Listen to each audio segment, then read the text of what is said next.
Good morning friends, मैं सुनील सानंद आप लोगों के बीच क्रिएटिव स्टडी पॉइंट की तरफ से इंजीनियरिंग ग्राफिक्स जो कि बिहार डिप्लोमा इंजीनियरिंग के सेमेस्टर फर्स्ट में ग्रुप वन जिसमें मैकेनिकल, इलेक्ट्रिकल और कंप्यूटर साइंस के बच्चे होते हैं, उन्होंने अभी जस्ट एग्जाम दिया है इंजीनियरिंग ग्राफिक्स का पेपर। उसके ऑब्जेक्टिव का कंप्लीट सॉल्यूशन आज हम इस सेशन में करने जा रहे हैं।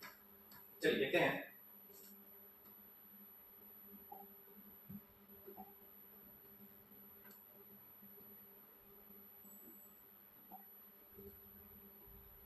जैसे कि आप देखते हैं यह इंजीनियरिंग ग्राफिक्स का पेपर है जो कॉमन टू ऑल ग्रुप 2 के लिए। यह एग्जाम फरवरी 2024 में ही हुआ है, जिसमें जो ऑब्जेक्टिव पेपर्स में क्वेश्चन आए हुए हैं उसका हम complete solution one by one करते हैं। तो पहला क्वेश्चन देखते हैं। पहला क्वेश्चन है ट्रैक्टर हेल्प इन ड्राइंग, यानी ट्रैक्टर एक ड्राइंग इंस्ट्रूमेंट है जो ड्राइंग में क्या चीज खींचने में सहायता करता है। तो पहले आप लोग देखें ट्रैक्टर क्या होता है। तो ट्रैक्टर इस कैटेगरी की बनाई जाती है, जिस एग्जांपल के तौर पर आप समझिए, एक मैग्नेटिक रॉड से इस तरह बनाया जाता है जिसमें एक पॉइंट यहाँ, इसको हम लोग ड्राइंग बोर्ड से कस लेते हैं। इसके बाद ये इजी टू मूव, ये पार्ट इजी टू मूव होता है। इसके बाद यहाँ पे एक स्केल बना हुआ है,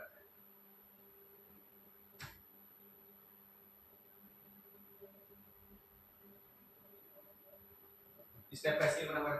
यदि आप एक लाइन ड्रॉ कर रहे हो, सपोज कीजिए आपने यहाँ एक लाइन ड्रॉ किया, अब इस लाइन पे हम लोग क्या करते हैं, यहाँ पे इसको टाइप कर देते हैं और टाइप करने के बाद अनदर जगह यहाँ पे एक लाइन ड्रॉ करते हैं। तो ये क्या है, एक दूसरे से पैरेलल है, यानी ये तो फिक्स है। ट्रैक्टर जो है वो क्या करेगा, पैरेलल लाइन ड्रॉ करेगा। इसके बाद सेम लाइन पे यदि हम इस स्केल के थ्रू ड्रॉ करें, यह परपेंडिकुलर लाइन ड्रॉ होगा। दैट मींस इससे क्लियर है कि ट्रैक्टर जो है वह पैरेलल और परपेंडिकुलर लाइन ड्रॉ करने में हमको सहायता करता है।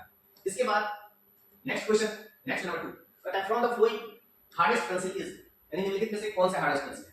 चलिए बताइए, 1 मिनट का समय है, आप लोग सोचिए।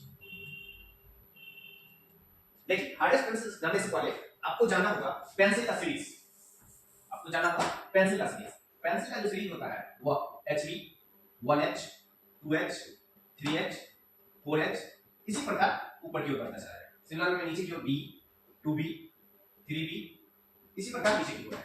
जब हम नीचे से ऊपर की ओर जाते हैं, जब हम नीचे से ऊपर की ओर जाते हैं क्या होता है, हार्डनेस इंक्रीज करना, हार्डनेस इंक्रीज करेगा। दैट मींस H सीरीज में जो सबसे हायर होगा वह हार्डनेस होगा। यहां आप देखते हैं HB 1H 2H और 9H। That means right answer जो होगा वह 9H होगा। नेक्स्ट क्वेश्चन है क्वेश्चन नंबर 3। क्वेश्चन नंबर 3 कहता है a French curve is used to draw. Drawing instrument में एक फ्रेंच कर्व होता है।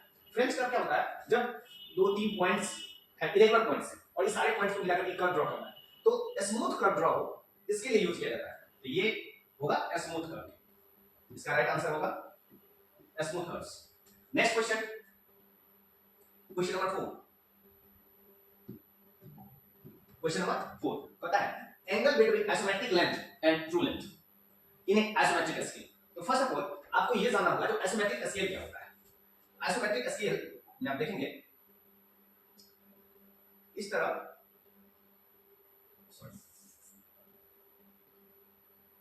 इस तरह का एक स्केल बना हुआ है। ये जो है ये लेंथ है ट्रू लेंथ और ये आइसोमेट्रिक लेंथ,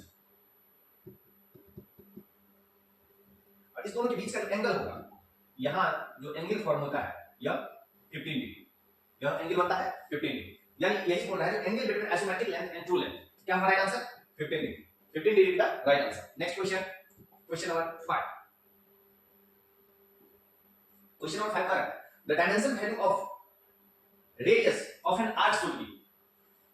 तो dimension value of radius of an arc, किसी की arc का जो radius value होता है वह r होता है। ये बहुत ही इजी क्वेश्चन है, यह क्या होता है, r होता है। Next question, question number 6। Question number 6 देखिए, what is the isometric projection of a circle। Isometric projection circle का क्या होता है, तो उसके लिए देखिए सर्किल का जो आइसोमेट्रिक प्रोजेक्शन होगा, और यह एक सर्किल है और यदि आप इसको आइसोमेट्रिक में ड्रॉ करते हैं, आइसोमेट्रिक में ड्रॉ करते हैं, यह इस साइड पर होता है, इसे हम लोग इलिप्स बोलते हैं। तो ऑब्वियसली है, ऑप्शन में आप देख सकते हैं सर्किल का आइसोमेट्रिक प्रोजेक्शन क्या होगा, तो इलिप्स होगा। तो राइट आंसर 6 का इलिप्स होगा। Next question number 7। Question number 7 बोल रहा है the parallel lines can be drawn with the help of. Parallel lines किसकी हेल्प से सहायता से ड्रॉ किया जाता है? तो मिनी ड्राफ्टर, ऑब्वियसली हमने क्वेश्चन नंबर फर्स्ट ही बनाया है, मिनी ड्राफ्टर से पैरेलल लाइन ड्रॉ किया जाता है। इस पर टी स्क्वायर, जिसमें मिनी ड्राफ्टर यूज नहीं होता है उसमें हमें टी स्क्वायर और pair of set square, set square जो है वो आपको बता दें, सेट स्क्वायर दो तरह के होते हैं, एक ये सेट स्क्वायर और दूसरा ये सेट स्क्वायर। यह 45 डिग्री और यह भी 45, ये 30 और ये 60, और दोनों में ये 90 होता है। तो ये set of set square, pair of set square. तो अब पैरेलल लाइन ड्रॉ कर सकते हैं, तो मिनी ड्राफ्टर से भी ड्रॉ कर सकते हैं, टी स्क्वायर से भी ड्रॉ कर सकते हैं और pair of set squares draw कर सकते हैं। दैट मींस इसका जो आंसर होगा राइट वो होगा ऑल ऑफ ये। नेक्स्ट क्वेश्चन है question number 8, the top view of an object show. Top view किसी भी ऑब्जेक्ट का क्या दिखाता है? तो हम लोग जानते हैं टॉप व्यू, जिसको हम लोग प्लान भी बोलते हैं, y x, यहाँ पे फ्रंट व्यू बनता है और यहाँ पे टॉप व्यू बनता है। जब किसी भी चीज का प्लान बनता है तो उसमें आपको विड्थ और लेंथ मिलता है, विड्थ और length.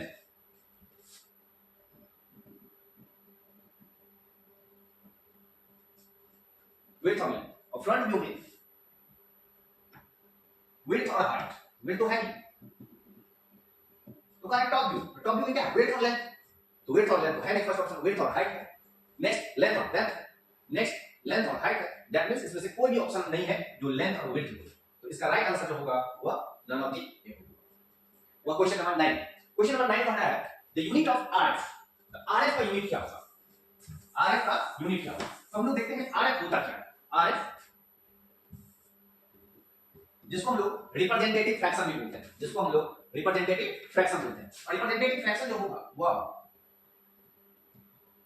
Drawing length by actual length,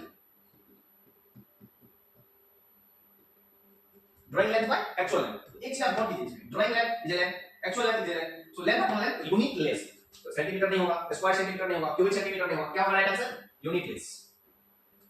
unit less with the right answer of representative fraction. Next question,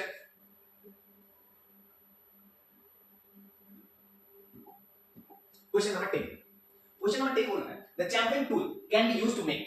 यानी चैंपरिंग टूल जो है यह किस चीज के लिए यूज किया जाता है? तो चैंपरिंग टूल जनरली मैन्युफैक्चरिंग से संबंधित है, या आप जब diploma mechanical second third semester में जाएंगे तब जानेंगे, जो मैन्युफैक्चरिंग टेक्नोलॉजी एक सब्जेक्ट होता है उसको पढ़ेंगे, तब आप उसमें पढ़ेंगे जो चैंपरिंग क्या है। तो चैंपरिंग एक मशीनिंग प्रोसेस है, जो भी शार्प एज होता है उस शार्प एज को हम लोग क्या करते हैं? राउंड एज में कन्वर्ट करते हैं।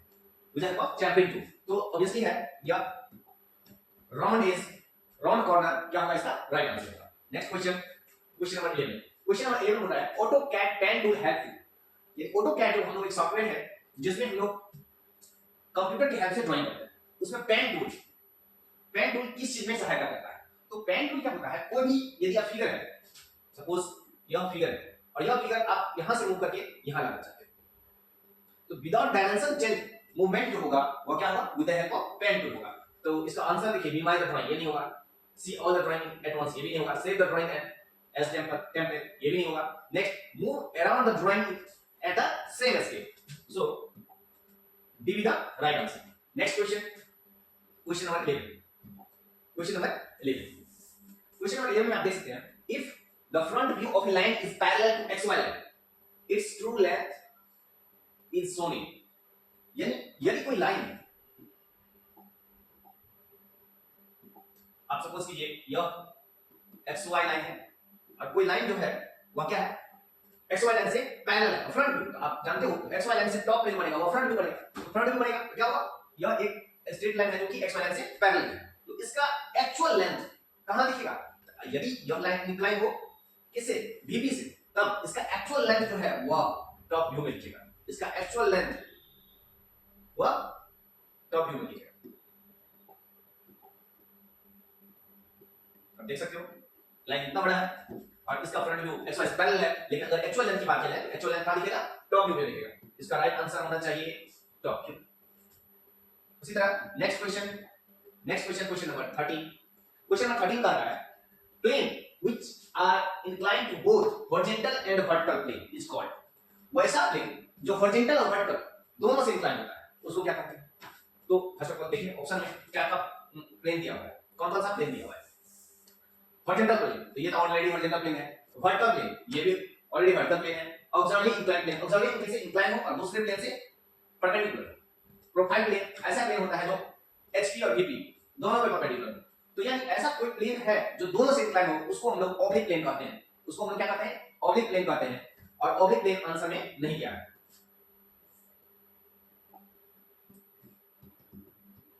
ऑब्लिक प्लेन, ऑब्लिक प्लेन यानी इसको कह सकते हैं जो क्वेश्चन नंबर 13 है या रॉन्ग क्वेश्चन है ऑप्शन के अनुसार।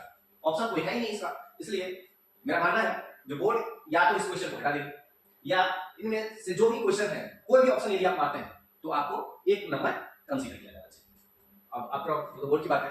नेक्स्ट क्वेश्चन हम लोग देखते हैं, क्वेश्चन नंबर 14। क्वेश्चन नंबर 14 कहता है the front view of an elliptical plane में, इलिप्टिकल प्लेन का फ्रंट, सॉरी अब देखें यह एक इलिप्टिकल प्लेन है। अब इसका फ्रंट व्यू क्या होगा?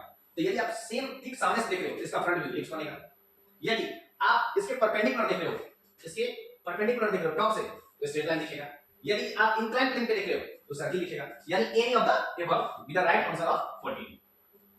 नेक्स्ट क्वेश्चन है in a multi view orthographic projection the front view of a circle plane में, यानी कोई ऑर्थोग्राफिक प्रोजेक्शन है। अब यह देखो यह एक सर्किल है। अब यदि आप सामने से देखते हो इसमें तो एक सर्किल बनेगा। यदि आप टॉप से देखते हो तो एक स्ट्रेट लाइन बनेगा। और यदि इंक्लाइन से देखते हो तो इलिप्स बनेगा। तो सिमिलर विद सर्किल, इलिप्स और straight line.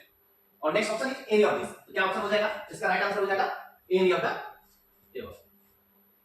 Next question, question number 16। तो क्वेश्चन नंबर 16 बहुत ही आसान क्वेश्चन है। क्या है? कैड इज, तो कैड क्या है? सॉफ्टवेयर टूल है जैसे हम लोग कंप्यूटर डिजाइन से ड्राइंग करते हैं। तो कैड का राइट आंसर ये हो जाएगा। Next question number 17। Question number 17 कहता है the input device can be divided into, CAD में इनपुट डिवाइस को कितने पार्ट्स में डिवाइड किया गया है? तो इनपुट डिवाइस को तीन कैटेगरी में डिवाइड किया जाता है। पहला कैटेगरी कीबोर्ड होता है, दूसरा कैटेगरी जॉकी स्टिक होता है और तीसरा कैटेगरी ट्रैकिंग बॉल होता है। तो तीन टाइप्स के इनपुट डिवाइस होते हैं। इसका राइट आंसर ये होगा। नेक्स्ट 18, क्वेश्चन नंबर 18 बोल रहा है command use for create rectangles in AutoCAD. AutoCAD में रेक्टेंगल ड्रॉ करने के लिए कौन से कमांड को यूज कर सकते हैं? तो ऑटोकैड में रेक्टेंगल ड्रॉ करने के लिए आरईसी कमांड का यूज किया जाता है। Next question number 19। Question number 19 का है इन AutoCAD array command is used. Array command किस के लिए यूज किया जाता है? ऑटोकैड में एरे कमांड क्या होता है? देखिए सपोज यह एक स्क्वायर है और हम चाहते हैं सीरीज में स्क्वायर बन जाए। इस टाइप का किसी भी ऑब्जेक्ट का यदि एक सीरीज बनाना है या सर्किल का, एक सर्किल का सीरीज बनना है, तो ये जो सीरीज बनाते हैं हम लोग ऑटोकैड में वह एरे कमांड से बनाते हैं। ऑप्शन देखते हैं ड्रॉ ए सर्किल, नो। मैं multiple copy of an object in A rectangular and circular pattern, तो यह क्या होगा? राइट आंसर होगा। तो हम लोग मल्टीपल कॉपी जो है किसी भी रेक्टेंगुलर या सर्कुलर ऑब्जेक्ट का जो बनाते हैं वह एरे कमांड से बनाते हैं। नेक्स्ट क्वेश्चन है last question number, next question है 20, ये लास्ट क्वेश्चन है। अब देखिए इसमें कहा how many grid point does a circle have in AutoCAD. यानी ऑटोकैड में यदि आप एक सर्किल ड्रॉ करते हैं इसमें ग्रिड पॉइंट कितना है? तो जब आप ग्रिड पॉइंट के बारे में जानिए वो ग्रिड पॉइंट क्या होता है। तो जब कोई ऑटोकैड में किसी भी फिगर को यदि आप सेलेक्ट करेंगे तो उसमें जितना नंबर ऑफ पॉइंट बनता है उसको हम लोग ग्रिड पॉइंट कहते हैं। तो सर्किल में 4 पॉइंट सर्कमफ्रेंस पे और 1 पॉइंट सेंटर पे बनता है। यानी आप पॉइंट काउंट कर सकते हैं 1 2 3 4 और 5। ये 5 क्या हुआ? Grid point. इसके अनुसार ऑप्शन ए जो होगा वह राइट आंसर होगा इसके लिए। ठीक है, चलिए आज के लिए इस सेशन में हम लोग ऑब्जेक्टिव को कंप्लीट किए हैं। नेक्स्ट सेशन हम लोग लेकर आएंगे ग्रुप बी। ये 5 क्वेश्चन दिया जाता है और पांचों क्वेश्चन जो है 4-4 नंबर का होता है। हर एक क्वेश्चन के बाद एक अनदर क्वेश्चन दिया हुआ रहता है। तो नेक्स्ट सेशन में हम लोग इस सभी क्वेश्चन को डिटेल में स्टडी करेंगे और वो स्टेप बाय स्टेप सबको ड्रॉ करके भी दिखाएंगे ताकि आप लोग सटीक एनालिसिस कर सकें आप अपने डिप्लोमा सेमेस्टर एग्जाम में कितने आंसर सही किए हैं और कौन कौन से आंसर नहीं गलत किए हैं, कितने मार्क्स आ रहा है। Thank you. आप लोग से रिक्वेस्ट है जितना हो सके इस वीडियो को फॉरवर्ड कीजिए ताकि हर एक डिप्लोमा के बच्चे जो उन्होंने एग्जाम दिया है वो अपने ऑब्जेक्टिव का एनालिसिस आज कंप्लीट कर सके और उन्हें पता चले कि एक्चुअल में वो ऑब्जेक्टिव कितना किलोमीटर क्या है।